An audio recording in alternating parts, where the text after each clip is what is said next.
Canada ও মেক্সিকোর উপর শুল্ক আরোপ আগামী ৩০ দিনের মধ্যে স্থগিত করেছেন মার্কিন প্রেসিডেন্ট ডোনাল্ড ট্রাম্প। সীমান্তে নিরাপত্তা জোরদার ও অপরাধ দমনে দুই দেশ প্রতিশ্রুতিবদ্ধ হওয়ায় শুল্ক আরোপের উপর স্থগিতাদেশ দেওয়া হয়। তবে চীনের উপর আরোপ করা শুল্ক আজ থেকে কার্যকর হচ্ছে। বিস্তারিত জানাচ্ছেন জাবালুন নূর। যুক্তরাষ্ট্রের পণ্যে শুল্ক আরোপ ঘোষণার পর থেকেই বিশ্বজুড়ে এ নিয়ে সমালোচনা চলছে। শুল্ক কার্যকর হওয়ার কয়েক ঘন্টা আগে ট্রাম্পের সঙ্গে ফোন আলাপ করেন কানাডার প্রধানমন্ত্রী জাস্টিন ট্রুডো ও মার্কিন প্রেসিডেন্ট ক্লাউদিয়া শেনবাউম। আলাপের পরই শুল্ক আরোপ স্থগিতের বিষয়ে সমঝোতা হয়।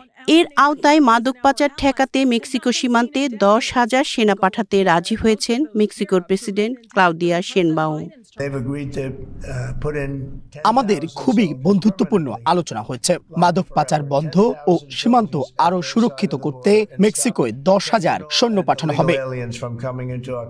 কানাডা ও মেক্সিকো থেকে আমদানি করা পণ্যে 25% শুল্ক আরোপের বিষয়ে ট্রাম্পের ঘোষণার পর বিশ্বে স্টক মার্কেটে মন্দা ও বৈশ্বিক বাণিজ্য যুদ্ধের আশঙ্কা দেখা দেয়। কানাডার প্রধানমন্ত্রী জাস্টিন ট্রুডো বলেছেন, মাদক পাচারকারীদের সন্ত্রাসীদের তালিকায় অন্তর্ভুক্ত করা হবে। শুল্ক আরোপ নিয়ে চূড়ান্ত চুক্তিতে পৌঁছাতে দুই দেশের সঙ্গে আলোচনা চলবে। চীনের পণ্যেও বর্তমান হারের অতিরিক্ত 10% শুল্ক আরোপের ঘোষণা দিয়েছেন মার্কিন প্রেসিডেন্ট।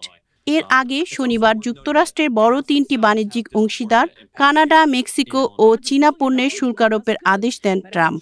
এ আদেশ স্থানীয় সময় মঙ্গলবার মধ্যরাত থেকে কার্যকর হওয়ার কথা ছিল। জাবালুন নূর, এশিয়ান টেলিভিশন।